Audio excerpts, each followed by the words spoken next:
So I'm going to turn this over to you, Tom, and you do what you do. And thank you so much for being with us today.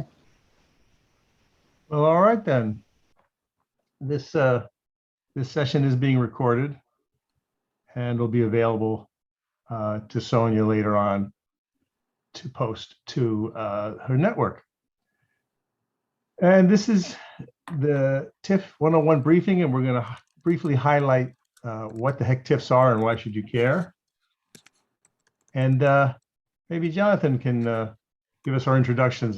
Jonathan is our colleague and our president of the Civic Lab, and maybe he could just tell us a little bit Oh, about. sure, absolutely. Thanks, Tom. Good evening. First of all, I'm so excited that Tom and Sonia were able to put this together. I firmly believe in never doubt that a few people can change the world, and most likely that's the way it is. So each one teach one. This is what we do. We've been doing this for several years, and so we're excited to be in partnership right now with the Black Network, Business Network. This is an issue that's huge. It impacts the African American community, the Black community, and this is an opportunity to really look at what resources we actually have and what's being stolen from our neighborhoods. The Civic Lab is a Black-led, tax-exempt nonprofit organization.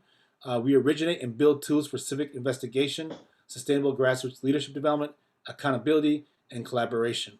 Our goal is to expand the civic imagination, the possibilities of what can be, what is our city for, what is Chicago for, and what is possible for Chicago's future. We are out there helping to recruit, develop, and equip and inform new leaders and organizers to take us to that future. Since I've been part of the Civic Lab, it's been my privilege and honor to literally touch thousands of people across the city through workshops and trainings, through book forums and Tif Elimination sessions, through organizing grassroots campaign. We have a whole array of offerings that we offer through our Power Institute. It's people organizing to win, engage, and resist. And so we have a slew of offerings from organizing, Chicago History 101, to TIF 101, Grassroots Campaigning, White Privilege 101. We're here to help you do better. Our position is making sure that all of us out here have the knowledge, skills, and attributes to continue to not only get in the good fight, but to sustain it in the long term. So it's so exciting that we're here. And again, like I said, I'm so blessed and grateful to be here with the Black Business Network. And we need more Black businesses to understand this racist TIF scheme that Tom's going to take you into. It has a huge detriment to our communities across the Chicago metro area. And again, thank you for having us. Awesome. Thank you, Jonathan. So the origins of this TIF Elimination Project go back to 2008 when I was organizing in my community in Lincoln Park. We had something called Democracy for America. And I invited the journalist Ben Jaworski from The Reader to speak to our group. He had about 50 people there, and he came to talk about TIFs. And I was not very familiar with this at that point. And he was waving his tax bill around, his property tax bill, and he was saying in his very gruff voice, "Your tax bill is lying to you." And that, of course, sparked a lot of conversation. "What do you mean by that, Ben?" And he started to break down TIFs, and I got hooked. It really came to fruition for me as an organizer and educator the next year when I became involved with No Game Chicago. And this was a grassroots campaign to stop the 2016 Olympics from coming to this city, to destroy it, basically. And one of the rationales that Mayor Daley was using to push the games down our throats was that Chicago was broke and we had no money. And so we needed something like the Olympics to come in here and rain cash on us. And we wondered whether that was true. And I got a hold of all the TIF reports from 2008, which had never been done before. They're hard to get a hold of in those days. And what we did is we opened up all these 164 TIF district reports and found how much money was sitting in the TIF accounts. And at that time, it was $1.7 billion. That was huge. That was a huge breakthrough. Nobody had ever done that before, and it completely torpedoed Mayor Daley's argument. And all the sycophants and bootlickers that he had assembled with him who are all saying the same thing. And we said, wait a minute, Mayor, we're not broke. We have almost $2 billion sitting in our bank accounts right now. Let's use that money to make the city better, improve people's lives. We don't need to have this crazy ass party 7 years from today. And they hated us. They really, really, really detested that position. And we really, that was the beginning of the end for them. And so it took a little while, but a few years later, I was able to gather some volunteers and investigators and some people with different skills to really launch the Tif Elimination Project fully in 2013. Now, since that time, we have done over 180 meetings. And tonight, my friends, this here meeting is number 184. So you can crack open some champagne or shoot off some fireworks because this is really the only way this information gets out there. As Jonathan said, think Mississippi Freedom School. Each one teach one. The powers that be do not want you to know this stuff, guaranteed. So you can see we've been all over the city, and now we're actually all over the country because TIFs are in just about every state. And right now we're working with activists in 12 cities to help them with their own economic justice matters. Now, a lot of all this work is posted on the website at tifreports.com. And we invite you to check out that website and especially the very cool instructional videos that are found there. And if you've got, you know, maybe an hour of your time to check out those videos, it'll be well worth your trouble. So that's what we've been doing, and it's a very people-powered project, I have to say. The powers that be in the city really don't care for this work, and they've turned us down here locally and nationally 45 times for funding to try to beef this work up, because they know that this is really putting a finger in the eye of power. So what I'd like to do with you guys is I'd like to ask you this question. What are some bad decisions that Chicago has made over the past few years involving public dollars that upset you? So you can unmute yourself and just shout it out, or you can put it into the TIFF, into the chat. Bad decisions. Closing mental health clinics across the city. Yeah, so the closing of the public health clinics, you know, right, that's certainly, you know, not a good condition as we go into a pandemic. I think the argument is we need more public health and less. Anything else? Public decisions made at the city level about our money that you don't like? Investing more in police. Yeah, so that's, yeah, billions of dollars for the police. And that's year in and year out. It's this biggest single expense that the city does. And Mayor Lightfoot wants to spend $200 million more in 2022. Yeah, other things you don't agree with? I mean, we could probably spend all night on that, but I think you get the point. Just a few of these ideas are a lot of money and affect a lot of people in negative ways. The other side of the same question is, what difference would it make to your neighborhood if we had abundant dollars? So it's kind of like a what if. What if you had abundant public dollars? What would you do with that money? Invest in small businesses. Invest in small biz. Yeah. Maybe reopen those clinics, perhaps. Mm-hmm. Maybe reopen closed schools. More after school programming, Or after school social programming. services. Yeah. Hire teens for work, for example. More social services. So you get the picture, and you know you could keep going in this way and work the questions, but I think you get the point.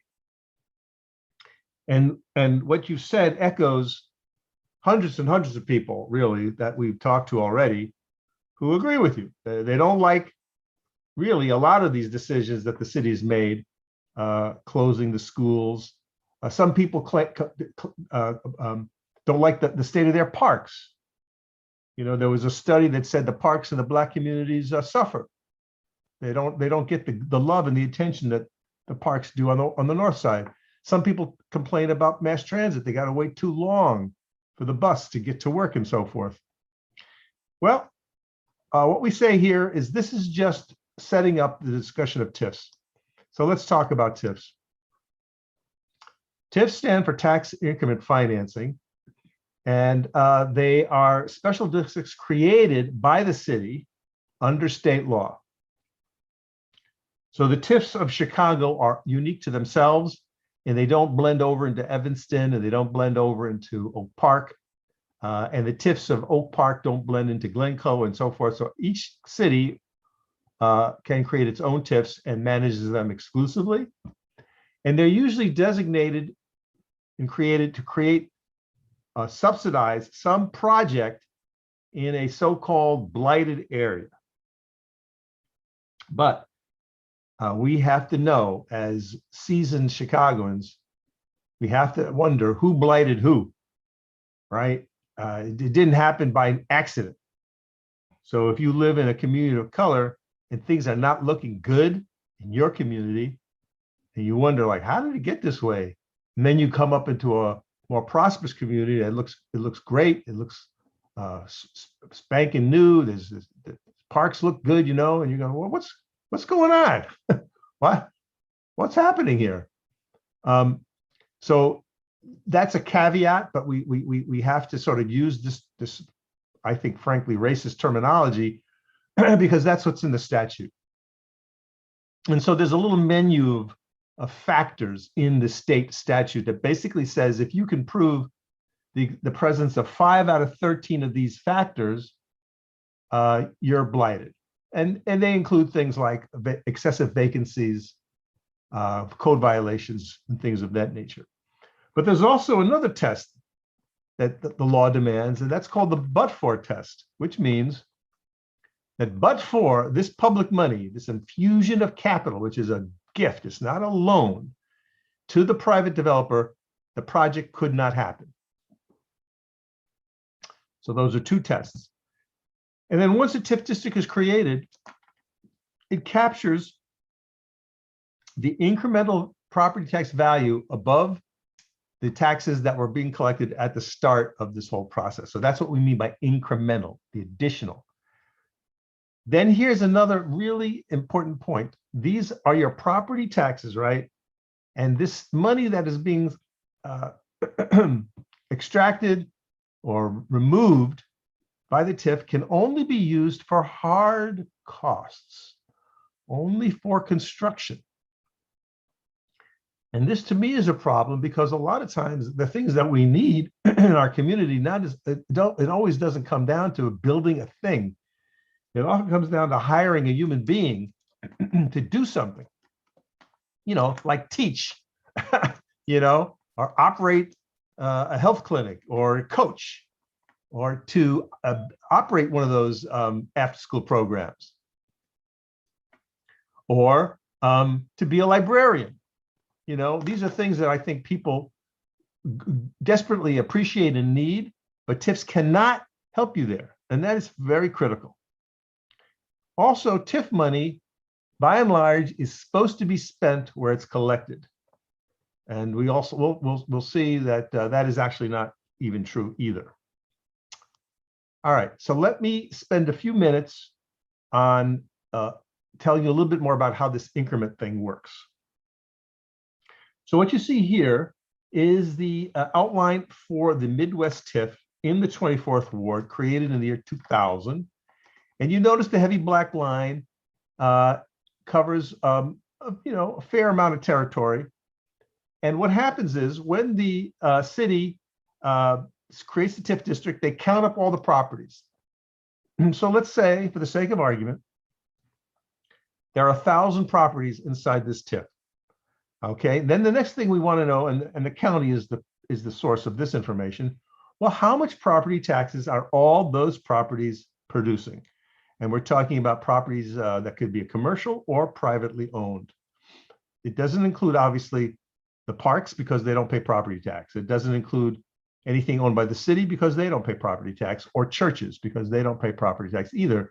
So every single property that's paying property taxes, how much are we talking about? Well, let's say, for the sake of the argument of this example, that these 1,000 properties are throwing off $1,000 in property taxes when we get started. That's an important concept to remember. It's called the base. That $1,000 being collected by all those properties, property taxes, as the TIF starts, is called the base. Now, you may have seen this diagram. It's often trotted out to explain TIFs. And what it means is that blue is the base, and the $1,000 that were being collected at the start here is the amount of money that goes to the units of government.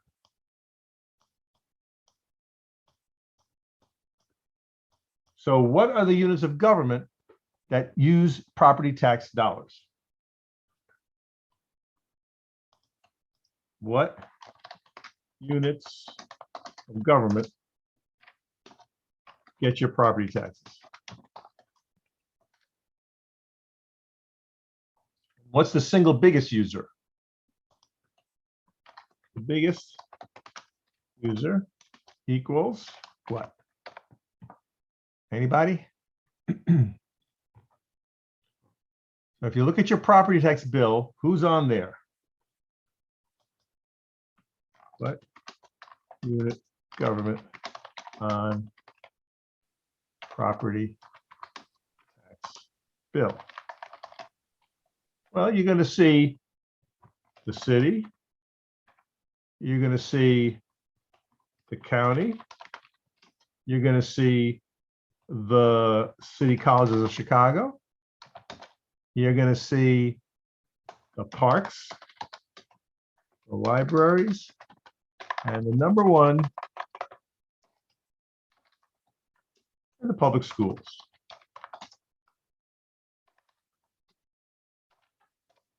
So that's partly how those units of government have the revenue to operate. It's not 100% of their revenue, but it's a very significant part of their revenue. So that $1,000 is going towards the units of government that we just mentioned.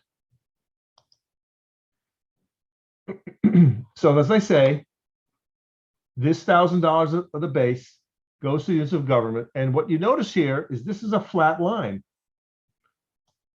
right? There's no increase. So if those units of government are splitting up $1,000 from these properties inside this TIF, right here when the TIF starts, 23 years later, it's the same. Now you can see that's a problem. Is anything going to cost the same amount of money next year as it does today, let alone 23 years from now? Of course not. Now, let's say it's 10 years later. The TIF has been now around for 10 years. And now, inside our little TIF district, there's 1,025 properties. Something new has been built. Maybe a new building altogether on a vacant lot. or maybe somebody's been divided and where there was there's two properties, two apartments. And also, it could be that the property values have risen, which would be nice for the owners of those properties. And so we go back in 10 years, and instead of $1,000 being generated by these properties, it's now $2,000. So this is where we get the increment. The difference between where we are at 10 years and where we were back when we started, the difference between 2,000 and 1,000 is $1,000. So that's how much money stays in the TIF. That base, that $1,000 goes to the units of government that we just mentioned, but this extra 1,000, this right here, goes into the piggy bank. And this operation continues every single year for 23 years. So we're over here now back in 20 years. So this is 20 years into the TIF. Let's say the properties are now worth 5,000. It's the same idea. The difference between 5 and the base is 4,000. So you can see how these TIF accounts can get, pretty fat over time. So what we call to your attention is that this process just grinds on. Once the TIF rocket leaves the launch pad, you can't get it back unless you actually dissolve the TIF. It just continues. And what we say is that base money goes to the units of government. It's on the books. It's open to inspection. But this TIF money, which goes into the secret piggy banks, is off the books. It's secret. It is not available to be scrutinized ahead of time. You can only look in the rearview mirror after the TIF is created and the money has been spent. You can't get in front of it. And we think that's bad government. We think that is not the way to operate a city government, spending so much money in this way. And as I said, the units of government that are receiving property taxes are listed in this slide. And as I mentioned, the Board of Education is the single biggest user of property taxes. And so therefore, the biggest victim, that's the victim. These are the victims of TIFs. And what I mean by that is if $1 of property tax goes missing, gets stolen by Mr. Tiff, here are your losers. And it adds up year after year after year. And I think this helps explain why our city looks the way it does. All right, this is a chance to pause and for any questions before we move on. So if you have a question, just please unmute and ask away.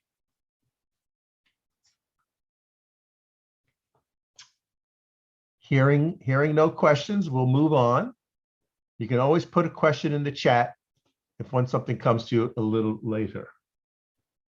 So now we're going to give you a little bit of, sort of like the big picture now. I think we've tried to set up an understanding of how TIFs work. What is a TIF in the state of Illinois? Now let's talk about how many of these critters are there anyhow.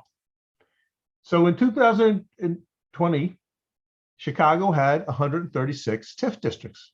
That's a lot. You can see that on the map on the left. And when the suburbs inside Cook County had another 311 for a total of 447 TIFs across about 100 municipalities in the county of Cook. And you can see that 30% of the whole city of Chicago is in a TIF. That's crazy. And you can also see how they cluster in certain parts of the city and how they touch each other. And we'll talk about that in a minute. But this kind of is an aerial view, and you can see it's a big deal, in the city of Chicago and in our surrounding suburbs. And we like we like to use fun images at the Civic Lab. I happen to be a fan of horror movies. I don't know about you guys, but I happen to love the Frankenstein monster movies, you know, where the scientist, he's all arrogant, you know, and he creates the creature, you know, from body parts, you know, and he animates it, and people are going, I don't think that's a great idea, you know. I don't think you want to do that. And the scientist says, no, don't worry about it. I got it under control. And then guess what? The monster bursts his chains. He breaks the neck of the scientist. He runs out and he sets the village on fire. And we kind of use that image for Tiffs. It's kind of something gone amok. You know what I mean? He broke his chain and he's running amok. So there's 136 Tiffs in the city of Chicago in 2020. And they removed $820 million, my friends. That is beaucoup bucks to go missing. And in 2020, they spent $415 million on various projects across the city. And since TIFs came to the city in 1986, they have removed $10 billion. $10 billion, which is about equivalent to the budget for the whole city of Chicago for 1 year. I mean, that's just an enormous amount of money. But the number one thing that the Civic Lab does every year in this regard is to tell you how much money is sitting in the TIFs at the end of the year. Now, remember, where this whole thing started back when we were fighting the Olympics, and we revealed that number back 12, 13 years ago. Well, we keep doing it every year, and we put this number out there. I think this is the greatest public service that we render, frankly, to our colleagues in the city. And this work, by the way, is picked up by unions, by activist groups, even the media. But sad to say, they don't give us any credit. We don't get a lot of love, but we do it anyway. We're kind of compelled to do it. We think it's important. So here's the number. I'm now going to reveal this number to you, which means this. At the end of 2020, how much money, and again, these are property tax dollars from Chicago folks, how much property taxes were sitting in all these little piggy banks from all those TIFs? How much are we talking about? And the answer is $1.9 billion. $1.9 billion. And you know, I'm gonna be so bold as to assume that nobody knew that number. Nobody on this call knew that number, and that's true for all the other 183 meetings that we've done before tonight. It's people are hearing this for the first time, and you have to wonder about why that's true, why that's so. Who's not doing their job? I guess you might wonder that nobody knows this critical fact. It's pretty staggering. Well, that's the story for Chicago. So what's going on with the state? Oh boy, it's a big deal. And this chart shows you how much money these TIFs have taken since they started way back in the early 80s. So across the state of Illinois in 2019, there were 1,397 TIFs across 580 cities, total of $1.8 billion stolen. And since TIFs came to Chicago, Illinois, almost $24 billion across the whole state. That's an enormous sum of money to go missing and to be spent in the ways that they're spending it.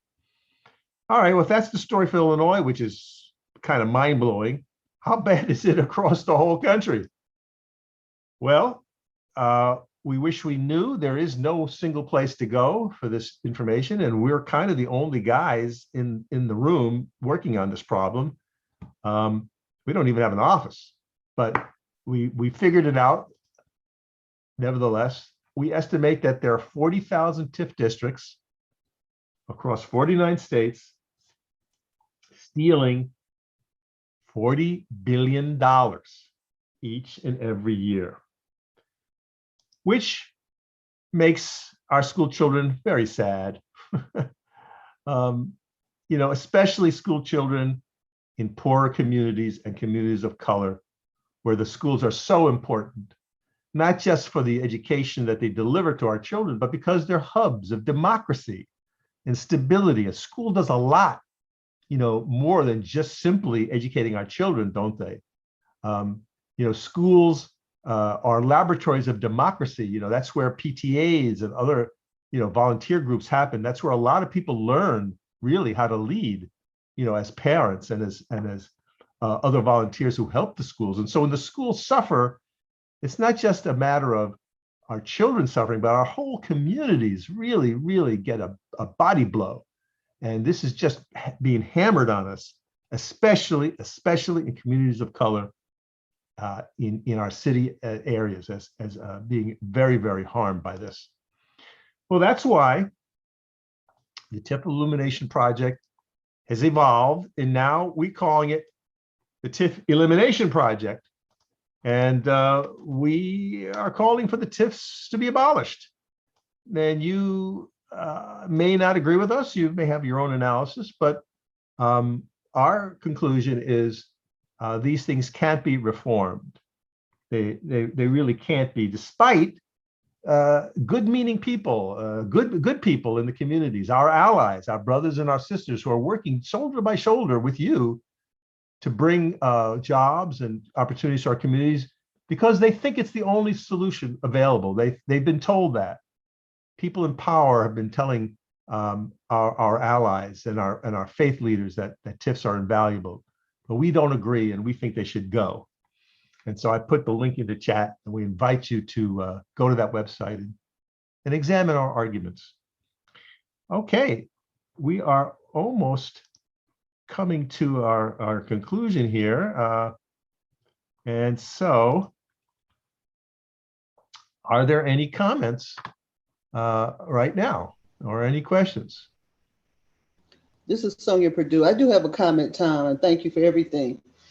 They should be abolished because, number one, we can't see it in the budget. And that's what I'm saying. We can't see it in the budget. And that's not full disclosure. That's something wrong with that from the very beginning. You also mentioned of these 136 TIF districts that we don't really know what's going on with it until it's done. But of all these, in each and every one of these TIF districts, I guess if we would attend the meetings, doesn't that local council or our city council have to vote on where the money going? So aren't we really out in front of it instead of behind of it? No. Behind it, because we know what's going on with it, don't we? No, the city council approves the TIF to be created in the first place. And there may be a project attached to it when the TIF is created, like the so-called Lincoln Yards TIF. That's attached to the Lincoln Yards mega development, which is owned by a billionaire white developer. So in that case, when they voted for the TIF to be created, they also approved the project that would benefit by the TIF. But sometimes the TIFs are created with no particular project in mind, and then it comes along later. And those things are approved by the mayor, and then presented to the council, which is a rubber stamp. So we cannot look to the city council for any kind of oversight or judicious, guarding our interests, because they have never, in the history of the universe, said no to the mayor of Chicago. Mayor Daley, Mayor Emanuel, and Mayor Lightfoot. They're all the same. They rule with a heavy hand, and what they say goes. And there may be some pushback right now by the more progressive members of the city council, but I don't think Mayor Lightfoot is sweating it too much. She gets her way, just like mayors got their way before her. So that's why we say this is a corrupting and racist practice. So are you saying that they have not approved TIFs in West Side and South Side communities, that we have no TIFs? You have TIFs. Look at the map. You get TIFs. Yeah, the TIFs were approved, and some projects were approved, and we don't think those projects have a lot of merit. But think about. Wait a minute. You're breaking up. I didn't hear your answer. I say, yes, there are TIFs all over the city. The most TIFed ward is the 24th ward, which is West Lawndale. That community, the 24th ward, at one point was almost 100% in a TIF district. And I would just ask anybody who lives in Lawndale or knows Lawndale, how's it doing? How, if you go by Douglas Park or around, Douglas Avenue or rather Ogden, and tool around, 19th Street or what have you. How's it looking? Well, that's your most TIF community. Now, TIFs cannot help poor communities. It's opposite. They take money from them. And the central loop, the west loop and the south loop all have TIFs, and they are fat because that's where the wealth is. So if you put a new high rise in a TIF district in the west loop that has 200 units, and they're throwing off, $500,000 or more of property tax just from one building, that property tax stays there. It can't go to Lawndale. It can't go to Chatham. It can't go to Beverly. It can't go to Uptown. So that's a little bit of the problem there. If you found this presentation valuable, consider donating $5 or $10 by clicking on the second link. Well, Sonia, would you like to close this out with any comments? Well, very simply, I'd just like to thank you, Tom, for being with us, and Jonathan, I'd like to thank you for being with us and our guest.